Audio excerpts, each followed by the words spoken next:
अस्सलाम वालेकुम व्यूअर्स, मैं हूँ Rabia Ghaffar, doctors homeopathic clinic की तरफ से। उम्मीद करती हूँ आप सब खैर आफियत से होंगे। आज का हमारा टॉपिक है कुव्वत हयात, डायनामिक पावर या वाइटल फोर्स क्या है, और उसके साथ इम्यून सिस्टम, मदाफ़ती निज़ाम क्या है और इसकी डेफिनेशन। कुव्वत हयात, वाइटल फोर्स या डायनामिक पावर और मदाफ़ती निज़ाम, इम्यून सिस्टम में फ़र्क, और हम इसका मुआजना भी करेंगे और इसकी अलग अलग तारीफ़ भी करेंगे।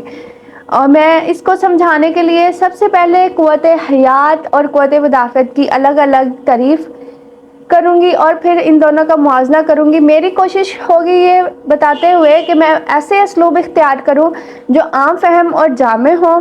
तो शुरू करते हैं पहले कि कुव्वत हयात क्या है, वाइटल फोर्स या डायनामिक पावर क्या है। इसे हम ज़िंदगी कहते हैं। वाइटल फोर्स को, कुव्वत हयात, डायनामिक पावर एक ही चीज़ है, इसको हम ज़िंदगी कहते हैं। ये वो कुव्वत, एनर्जी है जिसकी वजह से इंसान ज़िंदा है।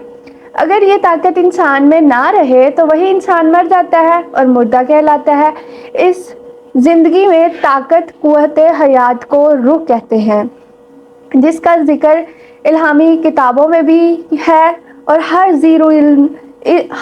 ज़ीरो इस ज़िंदगी की लहर पर यकीन भी रखता है। इसकी मिसाल अगर मैं दूँ तो एक करंट से ले लें।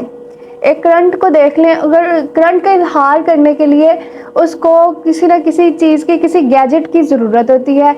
मसलन बल्ब ले लें, हम मीटर ले लेते हैं, पंखा ले लेते हैं, और करंट को अपना इजहार करने के लिए किसी न किसी एक गैजेट की ज़रूरत है, और उस पर ही पता चलता है कि इसके अंदर करंट है या नहीं है।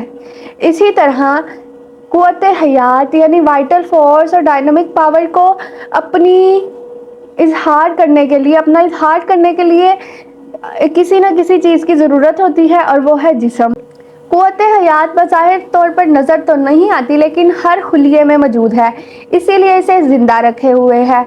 जिस तरह अगर पंखा वगैरह जो है करंट के बगैर नहीं चल सकता, क्योंकि करंट को ज़ाहिर करता है ना चीज़ों पे कि इसके अंदर करंट है या नहीं है। इसी तरह जो है जिस्म के अंदर कुव्वत हयात, वाइटल फोर्स, जो डायनामिक पावर है, वो इसी चीज़ का इजहार करती है कि जिस्म ज़िंदा है।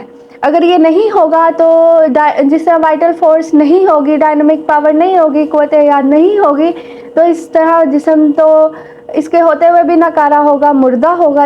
अगर इसके अंदर कुव्वत हयात नहीं होती तो इसीलिए हम इसको मुर्दा कहते हैं। इस तरह कुव्वत हयात का इजहार के लिए जिस्म की ज़रूरत होती है, जिसमें इसका इजहार ज़िंदगी की शक्ल में होता है, और जब तक ये कुव्वत जिस्म में मौजूद होती है तो ज़िंदगी है, और कुव्वत ख़त्म हो जाती है तो इसी तरह ज़िंदगी भी ख़त्म हो जाती है। अब जबकि जिस्म का जो है मॉनिटर वो दिमाग है। कुव्वत हयात, दिमाग और जिस्म, ये तीन चीज़ों का बंधन ही ज़िंदगी कहलाता है, और ये तीनों चीज़ें लाजिम व मलजूम है। इन तीनों चीज़ों, रूह, दिमाग और जिस्म में किसी एक भी चीज़ में खलल पैदा हो जाए तो दूसरे दो में भी खलल आ जाता है और इससे मुतासिर होते हैं। जब इससे मुतासिर होते हैं, एक दूसरे से मुतासिर होते हैं, और उसके बाद जो इलामात ज़ाहिर होती हैं उसे हम मर्ज कहते हैं।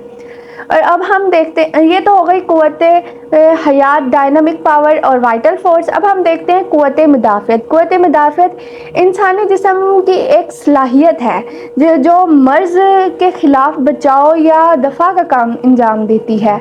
इसलिए इन दोनों में फ़र्क है, कुव्वत हयात में और कुव्वत मुदाफ़त में। अब हम देखते हैं क्या कुव्वत हयात और यानी डायनामिक पावर और वाइटल फोर्स और कुव्वत मुदाफ़त एक ही है या अलग अलग है। तो मंदरजा वाला तारीफ़ में हमने देख ही लिया कि ये दोनों एक नहीं है, इनमें फ़र्क है। कुव्वत हयात जो है, वाइटल फोर्स जो है, डायनामिक पावर जो है, ये ज़िंदगी की लहर है, जबकि कुव्वत मुदाफ़त में जो है ना, वो जिस्म में मौजूद हमला आवर के ख़िलाफ़ जो है वो फोर्स का नाम है।